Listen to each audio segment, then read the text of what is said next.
setting for this film is New York City, America's largest, most diverse urban center.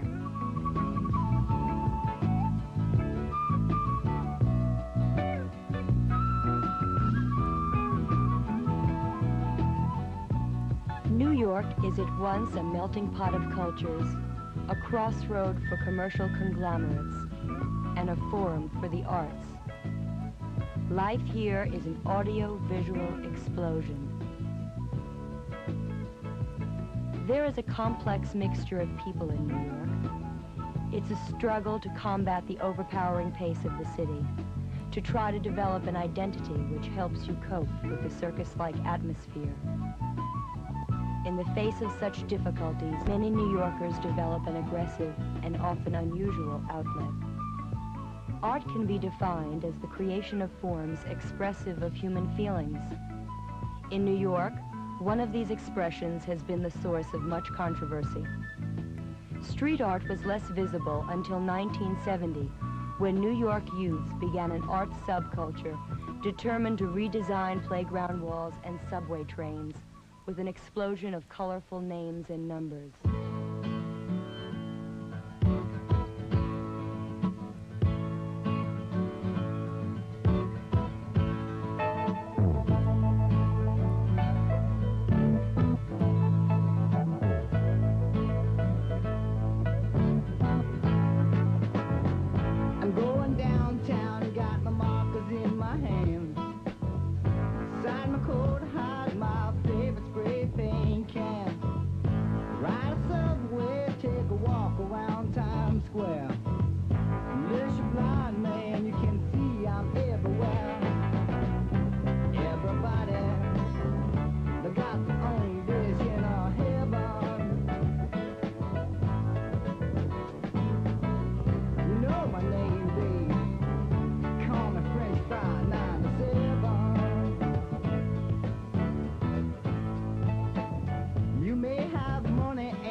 Some people love me, but those people I don't need.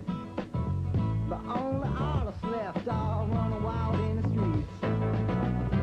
Everybody, they got their own version of heaven. You know my name, babe. Call me French Fry 97.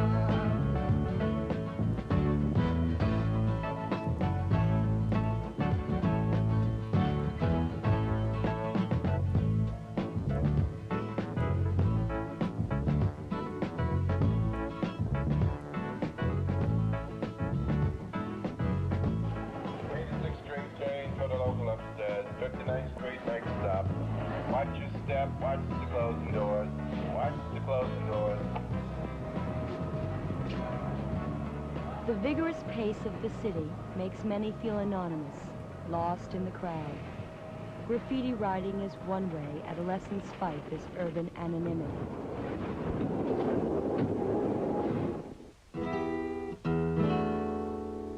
This is a mural wall of graffiti in Upper Manhattan.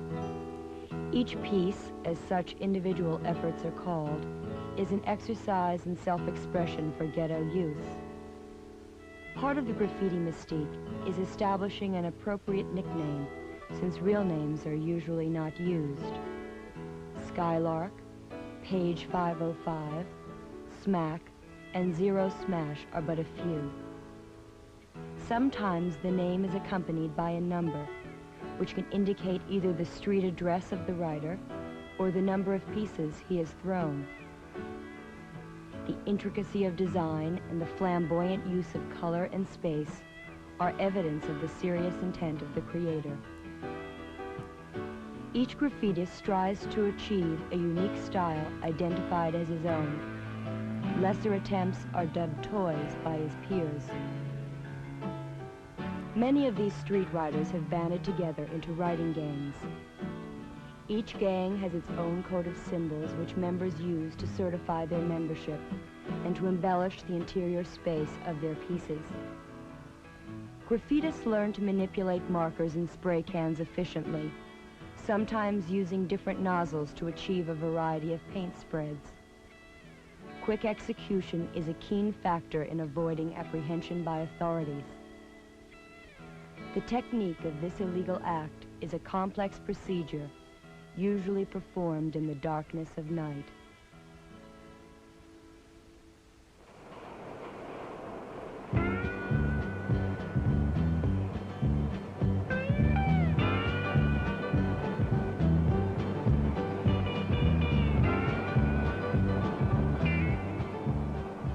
Playground walls are practice runs for subway pieces. To see your name flash by on the side of a train is the ultimate thrill. 3 Yard Boys is the largest, most prestigious writing gang in the city.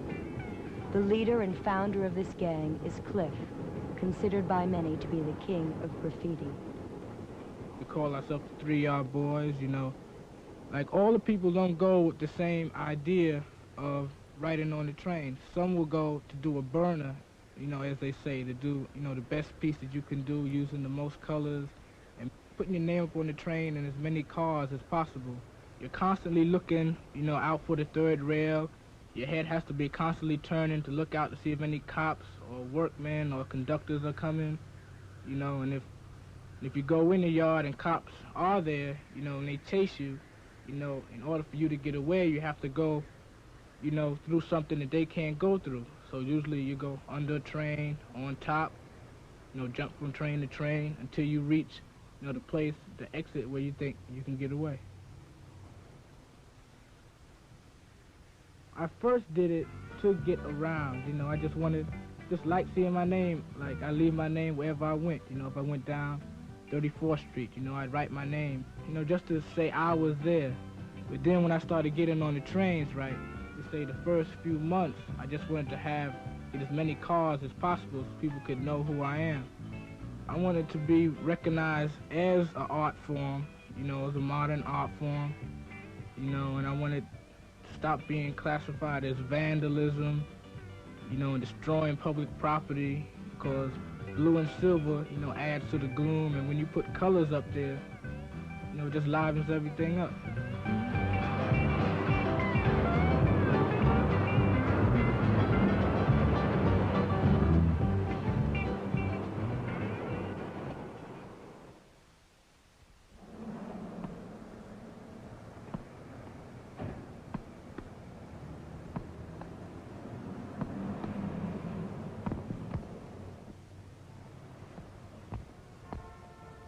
If there is such a thing as an average graffiti artist, he is male and between the ages of 12 and 16. Most often is asked the question, why do these kids go to so much trouble just to write their names? There are several reasons. First of all, graffiti writing has become a sport, like handball or stickball, to make life on the street more interesting. At the very least, it's a challenge to be met. To some, writing has become more than a sport. It is an art and an important part of their lives. There is a strict code of ethics that is adhered to by the more serious artists. It is considered bad sportsmanship, for example, to work over what other writers consider to be a masterpiece, or to copy someone's style, or steal someone's name. Another reason for this fascination with graffiti is seeing your name on a wall or moving by on a train.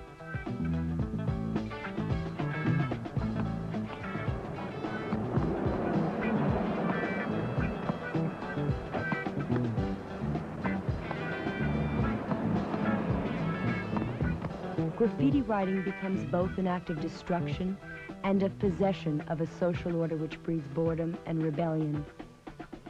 It permits the birth of a new and larger-than-life identity and is one way of making one's mark on society.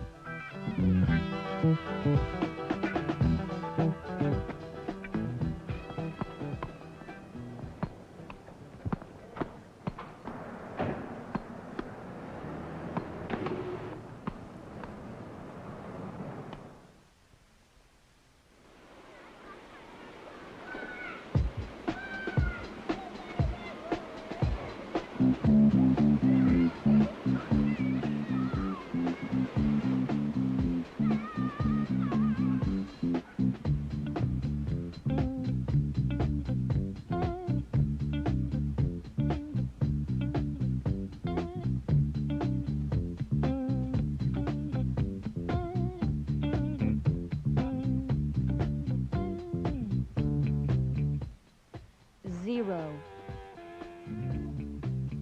El Marco 164. Tiny. Wave. Tag. Many of these writers stop by the time they are 16. Some will lose interest because they couldn't ever develop an outstanding style.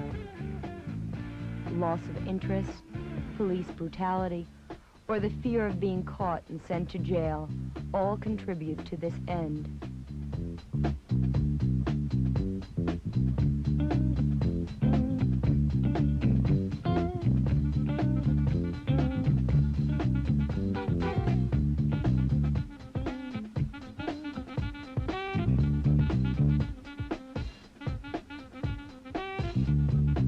Some, however, will and have made a connection between their graffiti and the art world.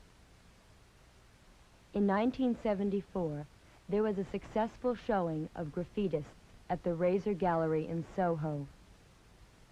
The United Graffiti Artists, UGA, is a graffiti artist workshop with membership restricted to a dozen veteran graffitists. This 30-foot mural was a collaborative effort of the group. Miko is one of the more political UGA members. He is Puerto Rican and shows his heritage in the color and design of his piece. Phase 2 was one of the more heralded graffitists from the UGA showing. This is his masterwork. The Nation of Graffiti Artists, NOGA, is a workshop for graffitists with membership open to anyone who likes to write. Cliff is a key personality at NOGA. Well, I would like for graffiti to get recognized as an art, you know, and to get away what the city calls it as vandalism, you know, and so that way if it's recognized and it can be put on canvas or something, maybe it might take away from the excitement of the trains, but it keep people from getting a whole lot of hassles, you know.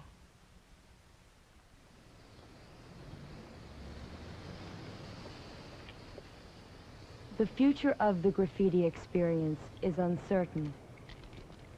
At present, the penalties for graffiti writing are severe.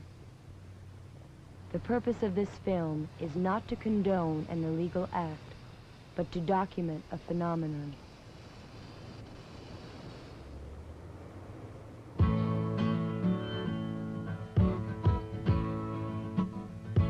You have to be recognized.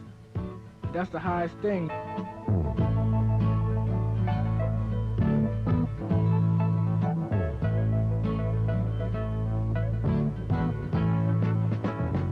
I'm going downtown, got my markers in my hand. Sign my code, hide my favorite spray paint can.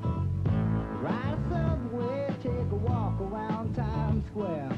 Unless you're blind, man, you can see I'm everywhere. Everybody, they got their own vision of heaven. You know my name, babe. Call me French Fry 97. You may have money and you're wrapped up in your game. I got no fortune, babe, but at least I got my fame. Some people love me, but those people I don't need. The only artists left are